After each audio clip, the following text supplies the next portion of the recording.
All right. Hello, everyone. Welcome in. Thank you so much for joining. As you are signing on, if you want to just send a chat message, say your name and where you're joining us from today. We'll just do a quick hello, give people some time to settle in, to join, to log on. Let's see who we've got. We've got Jennifer in California. Hi, Jennifer. Welcome. There's Lucy again in Colorado. Hi, Lucy. Luis is in Maryland. We've got someone in Mexico. Amazing. Guillermo. Hi. Boston, San Diego, North Carolina. Amazing. Kate is in Vermont. I myself am in Colorado. And we imagine that more people will join us, but for the sake of time, we'll go ahead and get started. So a very warm welcome to you all. My name is Izzy Martins. I'm the Director of Marketing and Communications at the NEBO Company, and you are joining the second webinar in the Leading a Culture of Belonging webinar series. And we have a great topic for you today. It's leading cultural transformation. You have two great hosts, Kate Ebner and Raven Rankin, and I am going to pass it right over to Kate. I just want to mention, if you need any support, any tech support at any time, feel free to send me a private chat. I'll be happy to help you, and you will receive the recording and the slides at the end of this session. So Kate, over to you. Well, welcome everyone, and thank you, Izzy, for that nice opening. And I'm enjoying seeing where everybody's from in the chat and realizing we're really having a reunion here. We could be having a lot of fun, but we do have work to do. So we're going to jump right in and, just quick orientation. We're on our second in the series of 4. Our next is March 12th. And today we're talking about leading cultural transformation. Many of you know about our name, the Nebo Company. We're named after Lake Nebo, a hidden lake in the Adirondack Mountains of New York State.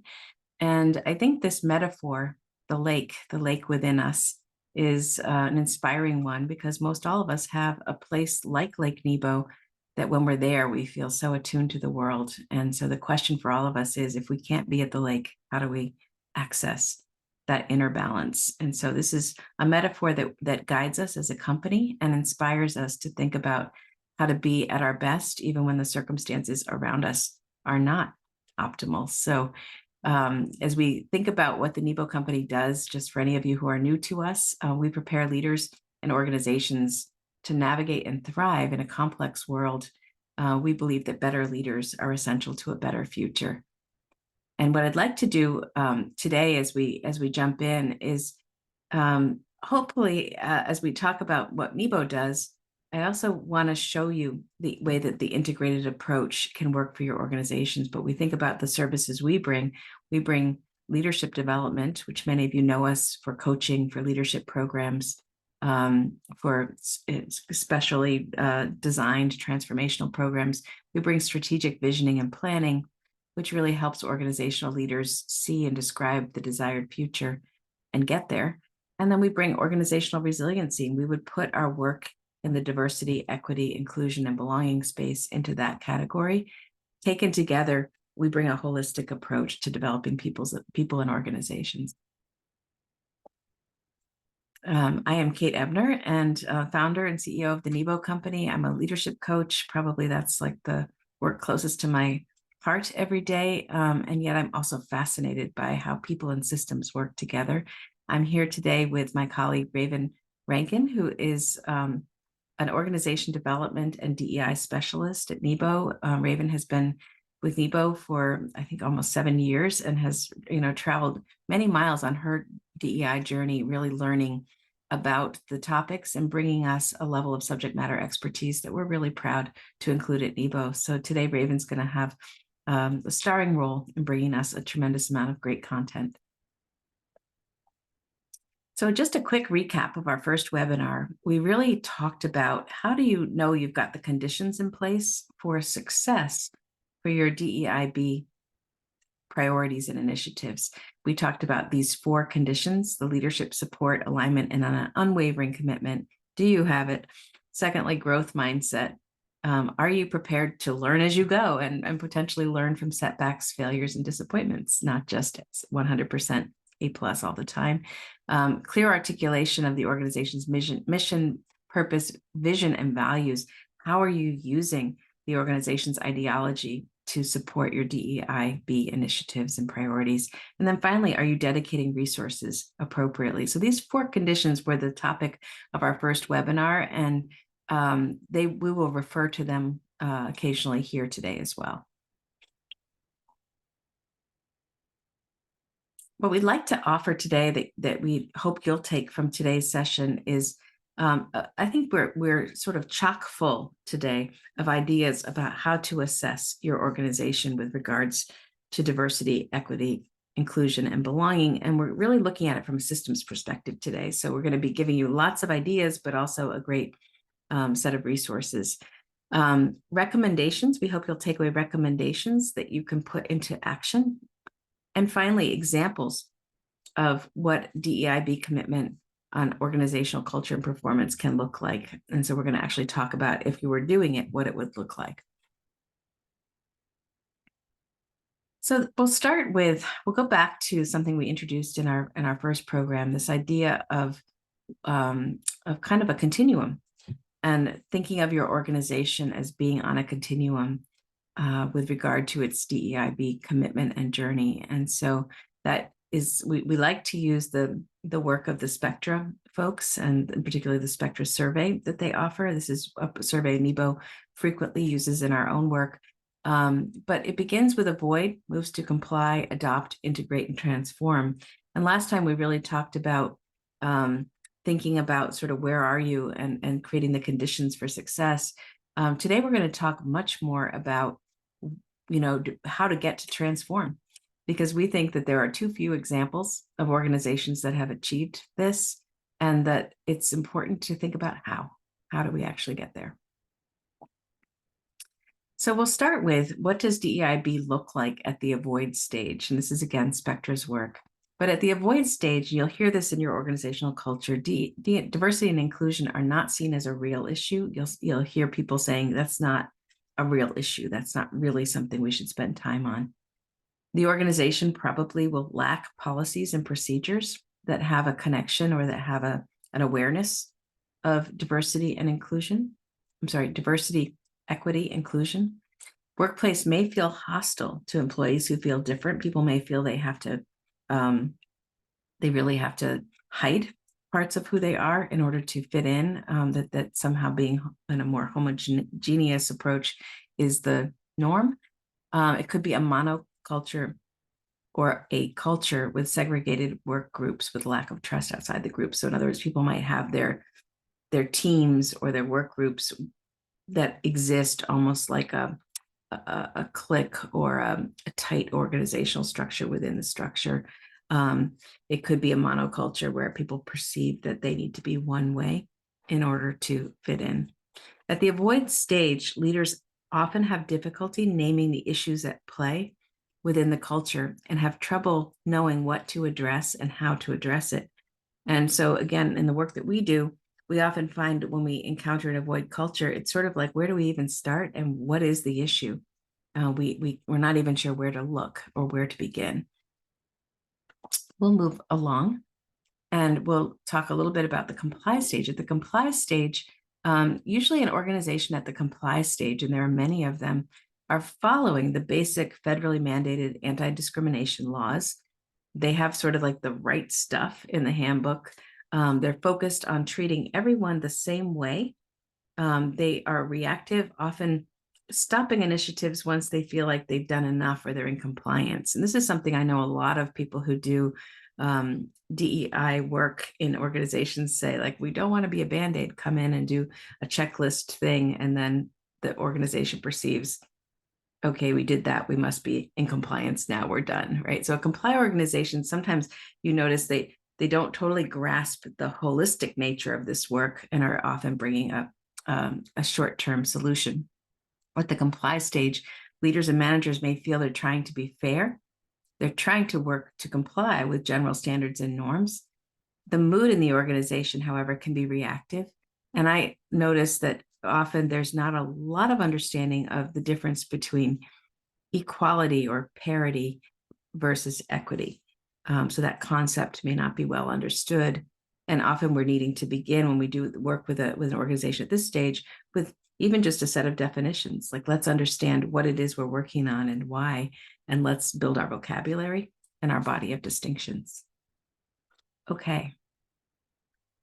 At the adopt stage, this is a more proactive stance for an organization to achieve. At this stage, diversity and inclusion are viewed as key drivers of success and beneficial to the organization. There may be measurements in place to evaluate the initiatives that are underway.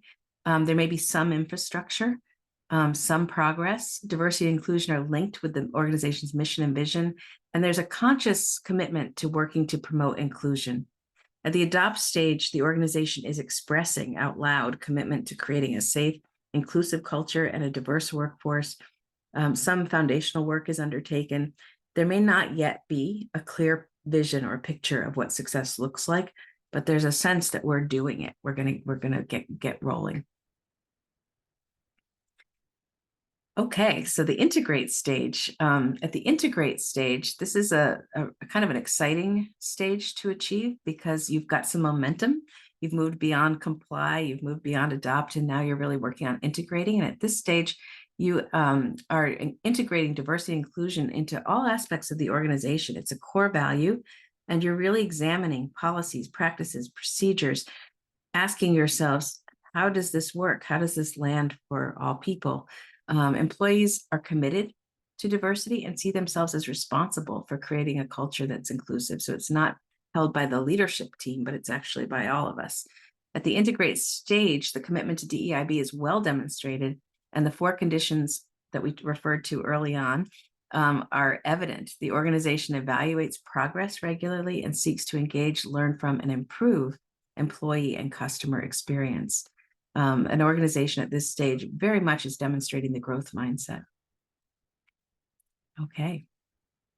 And finally, drum roll, this is the one we're focused on today, and that's transform. How do we get to the transformation stage?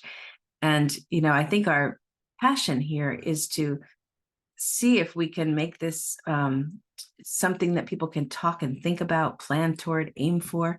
So diversity and inclusion is part of everyday business in a transformed organization. It's fully integrated.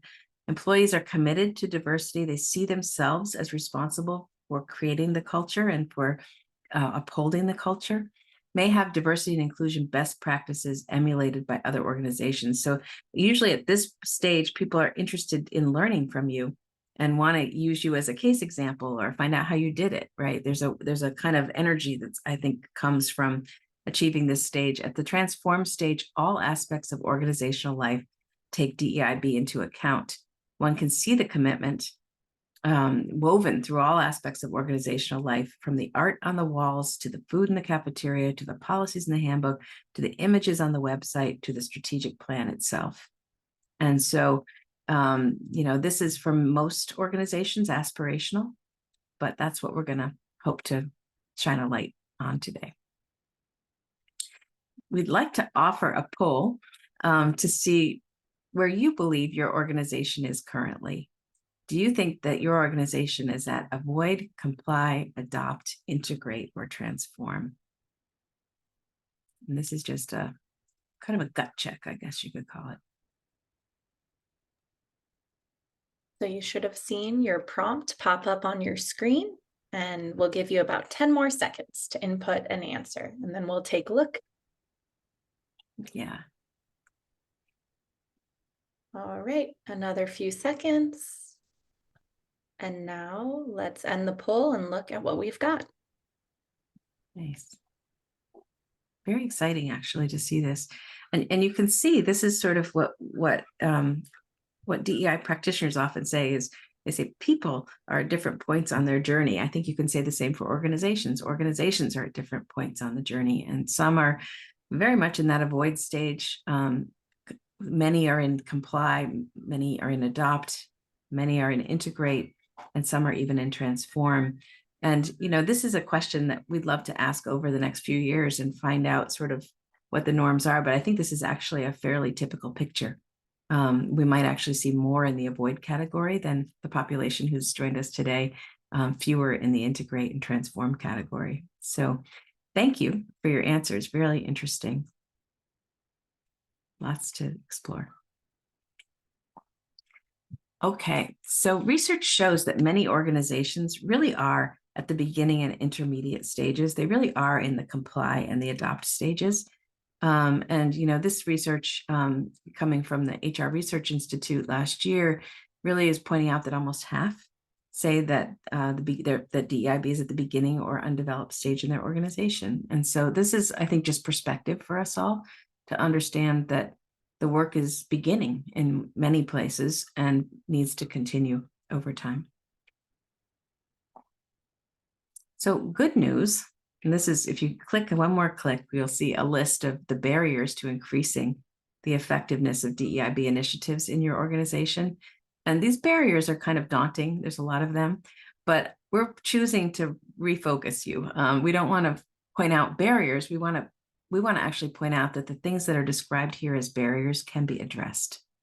And these are things that when you know what a barrier could be, you could look for it and begin to sort of tackle it. So we would like to invite us all to think of DEIB work as ongoing commitment rather than an initiative to solve a short-term problem, to really see this work as the work of a lifetime, as the work of many, many years on a journey to that transformed organizational culture, and to not be afraid to look honestly at the kinds of barriers that we're looking at here and to recognize them and to work on them. So we're going to now talk for a moment more about the transformational stage or the transform stage. And, how do you get to this transformational stage? Well, we've said this before, we'll say it again. We want you to take a systems approach, a holistic approach. We want you to think beyond programmatic solutions, just bringing in programs, or even just policy solutions, but actually to take a more holistic view. So step one is to create a vision for your organizational transformation. In other words, when you are at that transformed place, what does it look like? What does it feel like? What's it like to be there? Two is to ensure that DEIB is woven throughout the organization, to develop metrics that are important to you, that you can use to track progress over time, to equip staff, leaders, board members with necessary skill sets, and to ensure that initiatives are prioritized, top of mind, and that there's always learning, always improving, and that's okay. That's that growth mindset again. And what we're going to do now is we're going to take each of these 5 things and we're going to unpack them a bit. And that's really what we're going to focus on for the remainder of our time. I'm going to do the first one, and then Raven's going to take the next 4. Of course, vision is near and dear to my heart. So the first one is to create a vision for organizational transformation. And to do that, you need to be intentional about it. In other words, you can't just generally talk about it. You actually want to say, let's envision this. Be specific about the desired future state. We invite people when they do vision work to be quite detailed. What does it look like? What does it feel like? What's hanging on the walls? Like, let's be as specific as we can. Use the present tense. So as you create vision, if you're doing vision 2030, for example, you'd say it's 2030 and we are entering a welcoming event with, where our diverse workforce is celebrating, right? So use that future, put the future in the present tense to create that immediacy. Define what diversity, equity, and inclusion mean for your organization. There are sort of definitions that people are using in a standard way, but what does it really mean to your organization? And make sure that your vision and your values really connect to and show your commitment to diversity, equity, and inclusion. We've offered here, and I'm not going to read through them all, but visioning questions. And what we always enjoy is giving people some prompts. So if you were saying, okay, it's 2030, you could say, okay, in 2030, what are the hallmarks of our culture of belonging? What does it feel like? What does it look like? And so we've given you this as an exercise that you might enjoy trying with your organization. I'll turn things over now to you, Raven. All right. So after, creating that vision for organizational transformation, the next step is to really ensure that DEIB is woven throughout the organization. And so here are some typical functions that an organization may have. We will spend time focusing on people operations, business operations, tech, finance, sales, and marketing, as well as customer and client services today. In our fourth webinar, we'll dive deeper into leadership. So for the first one, people ops, it covers a multitude of things from recruitment to onboarding to performance management. On the right are some great questions to consider as you work to ensure that DIB is woven throughout. In the next few slides, we're going to address them as they come up. So I won't spend time going through each question right now. So some best practices for recruitment is to ensure that the language is inclusive, right? When you're using it in the job and postings, and standardizing the questions and evaluation criteria when screening candidates. Many companies like Google are now removing certain barriers like degree requirement and really focusing on emphasizing job responsibilities rather than job requirement, and developing that mindset that you can train on the job. Next is being intentional about um, having diverse recruitment sources. I've heard many people say that it's hard for them to find diverse talent. And then when we talk about their approach, it tends to be the generic ones like LinkedIn and Indeed. And so, if this is you, you have the opportunity to get creative with partnering with HBCUs, attending diverse conferences, and posting on a variety of job boards. This will really help ensure that the talent pool is diverse. A transformational organization, they will not settle for that this is a diversity issue across the industry for this role. They'll really go the extra mile to ensure that each talent pool is diverse for each role. Ensuring that the hiring committee is diverse and trained to identify and check biases. When hiring, a best practice is to really think about what can this person add to our organization versus if they fit in. And if you're utilizing recruitment technology, to make sure that you know how their algorithm works, right? To ensure that it's not an unintentionally excluding others. So the next phase is onboarding. So thinking about how do we welcome new people, having a standard welcome packet with all the information that they need to know, sharing the organization's vision and strategy and the importance of inclusion, thinking about how do we set them up for success and create a safe place to ask questions.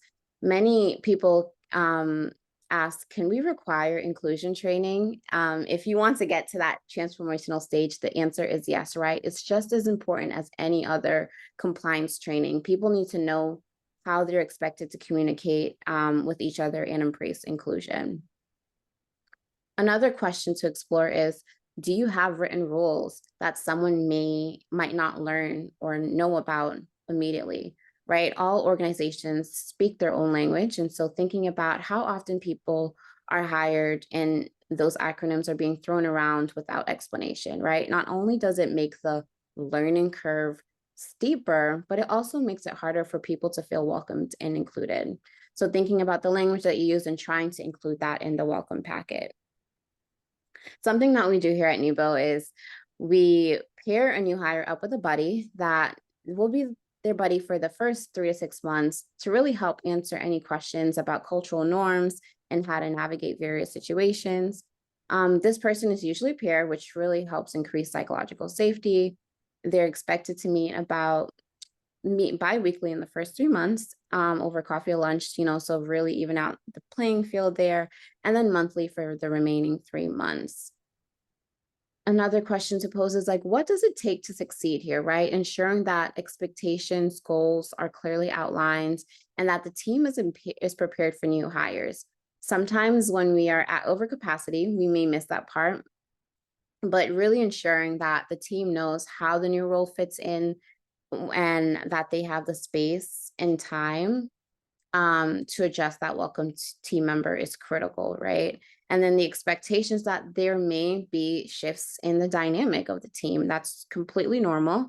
So at NEBO, another thing that we do is we utilize a user's guide for operating with me, which is essentially a operating manual that each team spends time talking through at the beginning of the team formation that really highlights communication preferences, behavioral styles, personal values, and pet peeves, and so on. And this tool is really helpful for really setting the stage and getting to know each other at the upfront. That helps and creates an easier work environment going forward.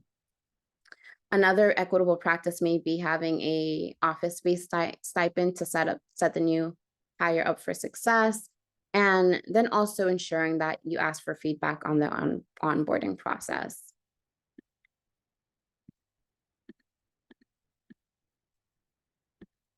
As we now explore, the advancement, performance, and management practices, the first is to really ensure that the performance review is comprehensive. That includes multiple feedback sources and that 360 loop that we just mentioned a while ago. And it includes metrics to track the employee's role in advancing DEIB priorities and fostering an inclusive environment. We mentioned in our first webinar that DEIB is a role of everyone. And so this is really a perfect way to ensure that it's top of mind. Ensuring that managers are properly trained on the performance management system and that they know how to give effective development feedback to a diverse group. Ensuring that there's equitable pay and transparent pay bands. Some questions to consider here are like, how do salaries compare across the organization? What is the average tenure in each position? Any red flags there? How often are raises and promotion given? To whom? How effective are your managers at giving development feedback? And how might our policies play out across a wide demographic? And then making sure that your employees are aware of the internal growth opportunities that you may have and that there is a structure in place for that. It's really important to track internal mobility across different groups of employees. It will really help you understand, what are the obstacles to career progression that may be happening, and come up with some strategies to address that, such as, mentorship or sponsorship programs.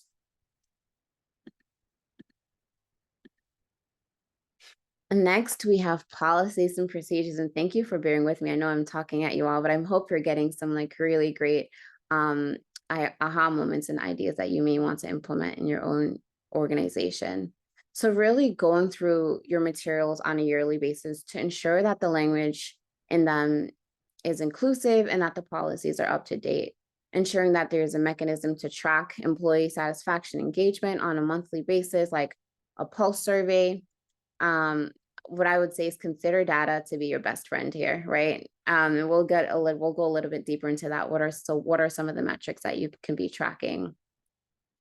And then making sure that you're not tracking for tracking's sake, so that you're actually acting on the feedback when necessary. This really helps build trust with employees. The next thing is developing a strategy to address current events. By doing so, you're creating consistency, you're being proactive, and you're setting employee expectation. So when developing a strategy, I always say the best practice is to refer back to your values. That will really help you develop one that is authentic to you.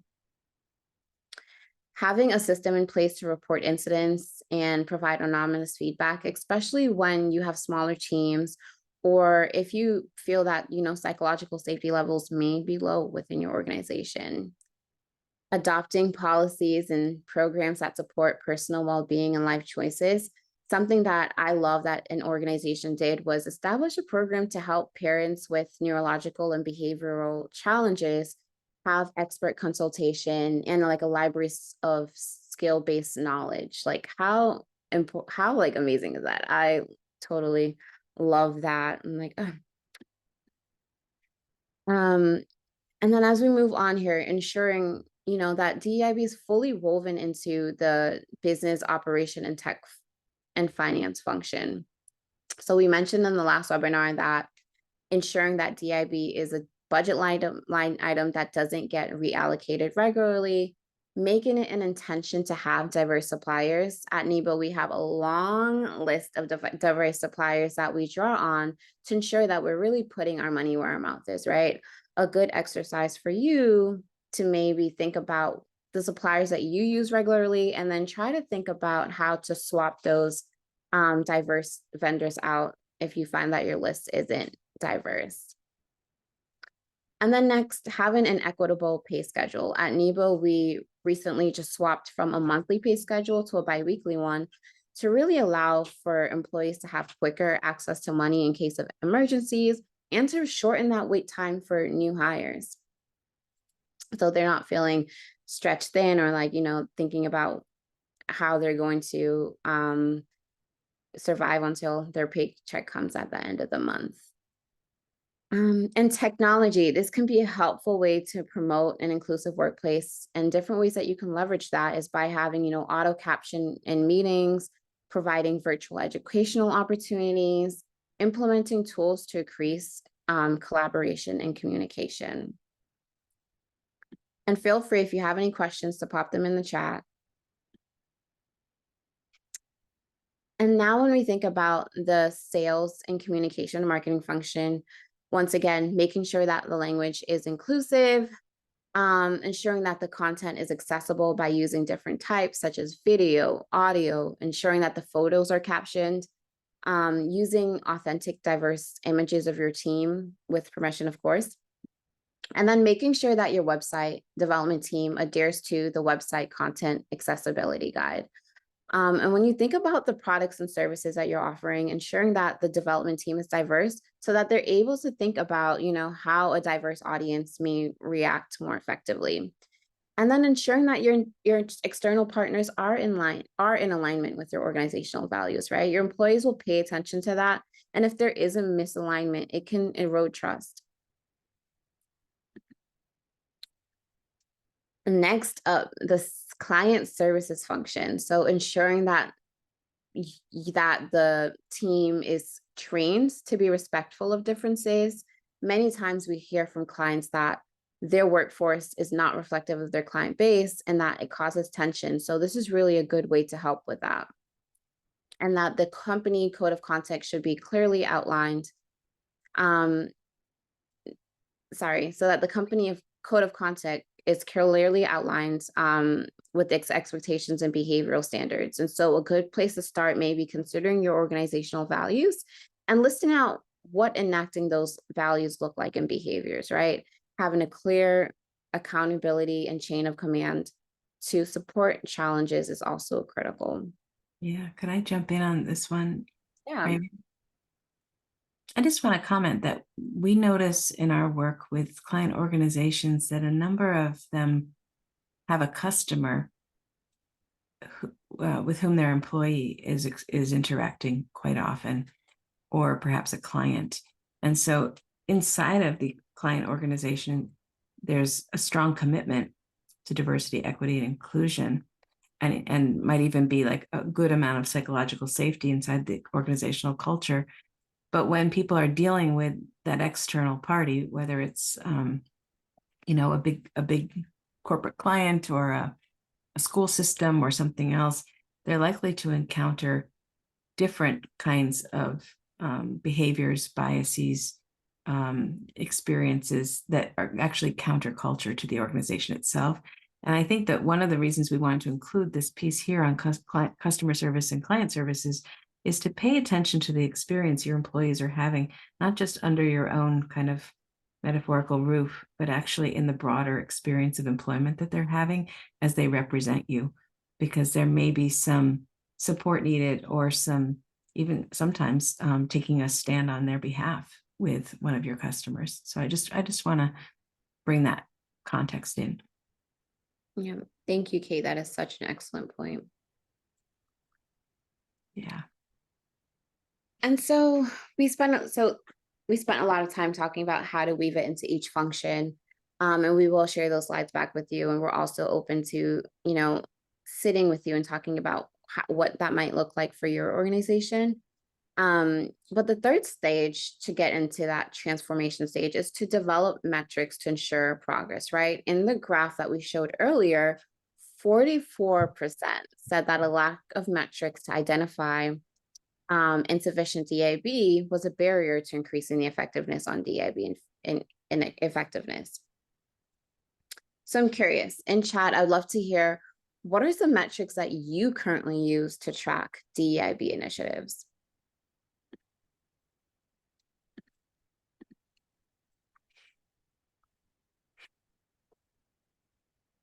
I'll give you a moment to pop those in. And of course, we're not going to leave you hanging. We will share some metrics that we think are useful, but we'd love just to hear from you all.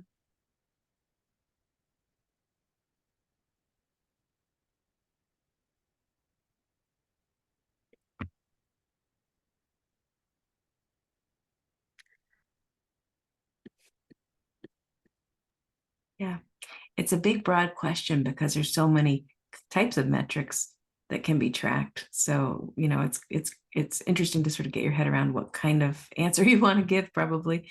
But I think, yes, looking at these examples, employee job satisfaction, retention, those are good metrics. Metrics around talent decision-making, like promotions, comp decisions, and so on. In one job I had years ago, we used to track tenure in position and noticing the length of time between promotions and noticing how various subgroups were norming out around, were some being held back more, being promoted more slowly than others, so that tenure in position is an interesting one to track. Yep. Employee engagement, awards, promotions. These are great. Let's see. Yep. Love it. Yeah, love it. So when we think about the ways that you can track, we really think, let's see, why is it not going? Yeah, we really think that there's 3 different ways, right? The first is people, the next is system and processes, and then the last one is external strategy. And so I'll go deeper into the types of metrics and what exactly those tracks in a moment. So the first up is people, right? These are metrics that tracks an employee's sense of inclusion and belonging. And so this can include demographics. So what does our current workforce look like across different levels, functions, business units, career progression, attrition rates, who is leaving the organization and at which levels, access and use of professional development opportunities, understanding the different experiences by represented groups across the organization, right? And tracking access to management. One organization, Cisco, was so committed to ensuring that people had access to management that they began tracking it. And they implemented this employee check-in tracking system to ensure that regular check-ins with leaders to increase employee engagement and career success were happening. And so they went above and beyond to develop another initiative. It was called the Proximity Initiative, which encouraged one-on-one dialogue about lived experiences between leaders and employees.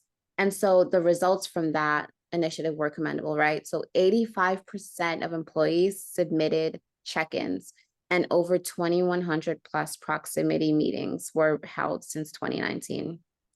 I think that's just so fabulous and really demonstrates that commitment to ensuring that people are getting access to management and then are really being developed in a meaningful way. The next is system and processes. And so these metrics track the effectiveness of systems and processes that contribute to an equitable workplace. So how effective are we at controlling resources? This includes if people with the same job titles have the same workload, or ensuring that people with different job titles aren't doing the same things. To go a step further, identifying if underrepresented groups are experiencing different workloads, right? Promotion and salary increase rates, the compensation ratio, diversity of benefits, the diversity of candidate recruitment source, how people are advancing internally, so internal mobility.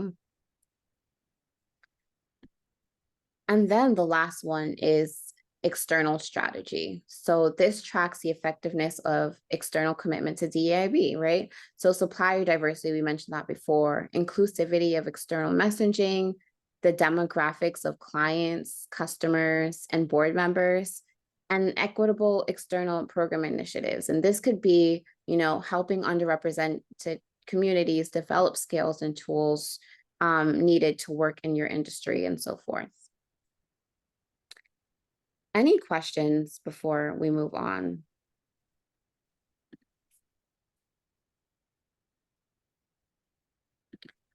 I hope, as we pause for the questions, I think I would just like to say that, I know that every time I look at this combination of metrics and ways of thinking about how we assess and how we remove barriers, I can find something to work on. And I find that so exciting to be able to see places to go and to sort of continue to make progress. So I hope some of you are having that experience too.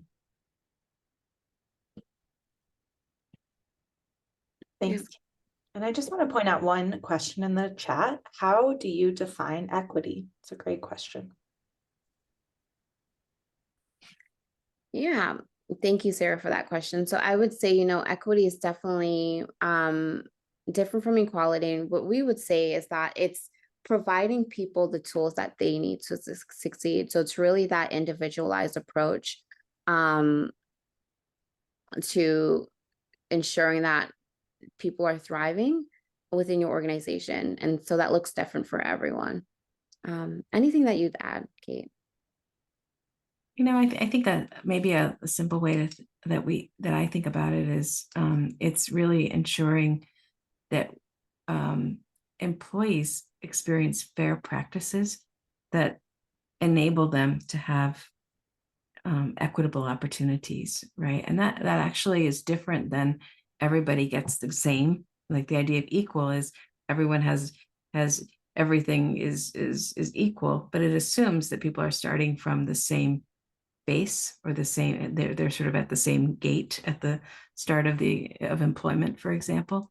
So when I think about equity, it's really about making sure that the intention we have for employment is possible for everyone who's there, and to take into account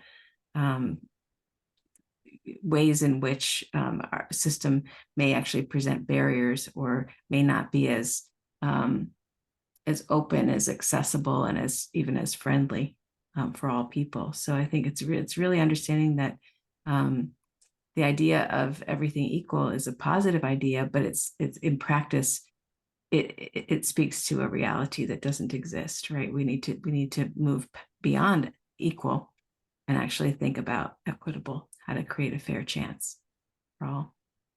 Yeah, so if I think about an example in the recruitment process, that may be, providing reimbursement for travel expenses for people who may not be able to afford coming to the office. And then another thing that I also thought about that was excellent was providing, also going beyond to providing reimbursement, but also helping like working parents, if they're a single parent, like providing, that's something I saw one company do, providing babysitting reimbursement as well, to allow for that parent to be able to apply for the job without feeling that they're going to be stressed out. So another poll that we would love to pose is how consistently does your organization track and report on the success of your organizations or your clients' DEIB initiatives? So we'll take a couple of seconds to fill this poll out. We're curious to see how frequently people are tracking.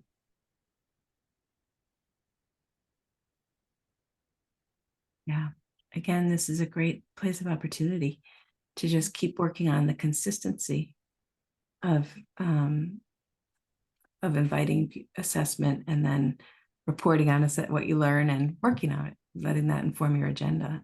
So I think the idea of doing it consistently is harder than it sounds, probably, because it just requires that constant attention. But once you get that rhythm, it's amazing how much progress you can make. Yeah. Okay, so just another 5 seconds. If you haven't submitted an answer, go ahead and click in your response. and let's take a look. Yeah. So we see that, Kate mentioned that there is some opportunity, right? Most people are sometimes tracking the success of their DEIB initiative. So there's definitely some opportunity there. Yeah. Yeah. And I want to just say, Raven, that when I think about tracking the success of an initiative, to be able to track the success, you have to know when you started out what you envisioned success to be, right? So did we get there or not, right? So what you want to watch out for is just saying to everybody, did you like that? Are you happy with that, right? We actually want to be more forward-looking and proactive than just satisfaction in a given experience. Did it achieve the goals? Yeah. Thank you, Kate. And that's, I think, why we put this as the third stage, because that first is really to think about what is the vision, and then thinking about what are the metrics that you'd like to track as you go forward. All right. So the fourth one is equipping employees with the necessary skills to thrive in a inclusive workplace. And so here's another opportunity we'd love to hear from you all, is like, what skills do you think are necessary for staff to thrive in an inclusive workplace?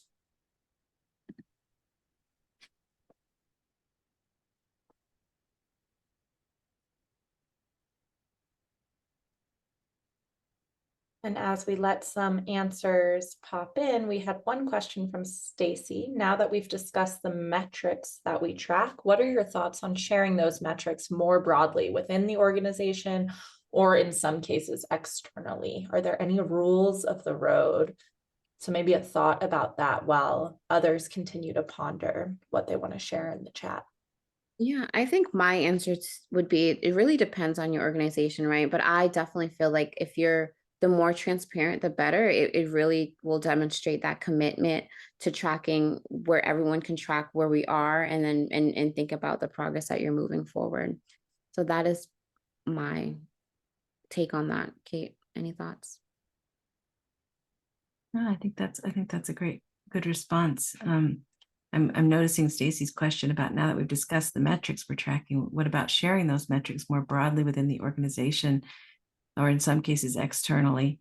I think that's a conversation to have.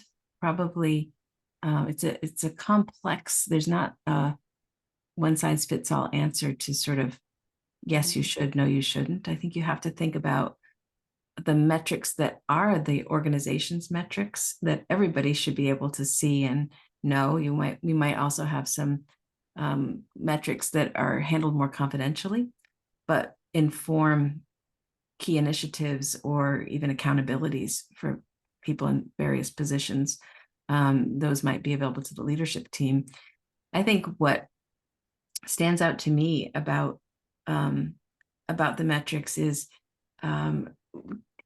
would an employee looking at the results find that they ring true? So I'm always a little bit cautious about bringing your metrics externally and sort of making a big fanfare about great metrics, because in any given moment of any given day, or in any employee's experience, right, that report could feel false and lead to a lot of controversy. So I would say there's sensitivity here about how and what you share, but I think transparency is an outstanding aim. And I think figuring out what's the set of metrics that taken together give the best view of us as a healthy, transforming organization. And let's report on those, and let's make those visible, and let's even make those public if there's a right forum to do that, and a right reason to do that. But I would say, if you're doing well, job candidates are going to experience that in the interview process, right? You don't necessarily have to post that on your site. Thank you, Kate. And so I see some excellent comments in the chat about, the skills like curiosity and compassion, growth mindset, communication, so strong listening skills, being open-minded, mindfulness, self-awareness. So great. Abandonment of perfection, right? So that notion that it is a ongoing journey, and not everyone will get it right. I love that, Kyle. Thanks. So some skills that we believe are critical to help really build a DEIB culture, of course, there are more, but we think that these ones are very foundational and that employees should be trained on the outset. Is the first one is emotional intelligence, right? Being able to increase self-awareness and understand how your behavior may be impacting others, and knowing when and how to shift accordingly. The next is empathy. So being able to understand other situations and experience on a deeper level, empathizing with them rather than sympathizing. When you have empathy, the way that you'll react will be more caring and personal and overall effective. Next up, what you all mentioned in the chat was effective communication. So no surprise here, right? Communication is the key and the cornerstone to how we get things done and how effective we are with others. So being able to engage in courageous conversations and navigate conflict when it occurs. In the first webinar, I stated that by nature, diversity creates conflict. So having these skill sets are critical. Establishing a common language surrounding DEIB. So what do we mean when we say XYZ? And I think, was it Stacy who's like, how would you define, so it was Sarah, sorry. How do you define equity? So really ensuring that we have a common language so that we're all on the same page. And then understanding and managing unconscious bias and microaggressions. So we don't know what we don't know. And we may not even be aware how our biases are impacting our relationships with others and how we engage and how we are engaging with them. So helping employees build that awareness is critical. And then lastly, fostering psychological safety and a respectful workplace to really further that culture of belonging. And so NEBO, we have a curriculum that we offer to our clients to think about. These are the foundational skills that, that we believe that employees need. And we also then work with them to create custom solutions as well to really address their organization's needs. Yeah, thank you, Raven. And I want to just comment that very often what starts out as, can you help this person with cultural sensitivity turns out to need a foundational start with emotional intelligence. Like it's a really interesting to see some of the connections between some of these skill sets or mindsets, qualities, and the experience that employees have with one another, and in some ways how we interpret the experiences we're having with others. So it's pretty interesting to look at this sort of composite of skill sets and to understand that your curriculum for building a strong DEIB culture is going to be both explicit and implicit. It's going to be baked into lots of your programming, that it's also going to be featured as special opportunities around learning about how to be culturally fluent in a welcoming culture. Yeah. And so the last step is summing everything up, right? Ensuring that the initiatives are prioritized and a top of mind. So this is explicitly making sure that it's explicitly including your strategic plan, routinely assessed, and that there's involvement and feedback from staff, and that people are acknowledged with the way they when they step up to participate and lead. Yeah. And go ahead, Kate. I was just gonna say, a lot of times we're asking who'd like to volunteer to be part of this. Those folks are doing some amazing things to help our organizations advance. Just remembering to really acknowledge them.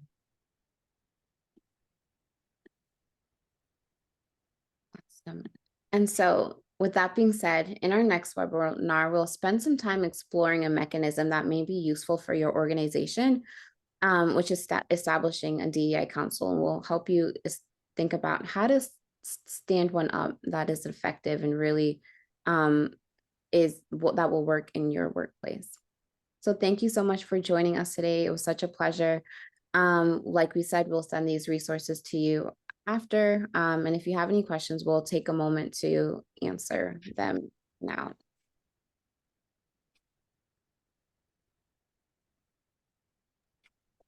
Okay, so some people will be signing off. If you want to stay on, we'll stay on for about 5 more minutes or so.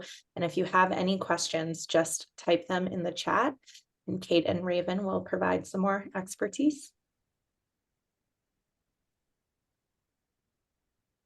You're welcome. For those who are saying thank you, we really appreciate that you're here with us, and love your comments and your questions. We're all in this together.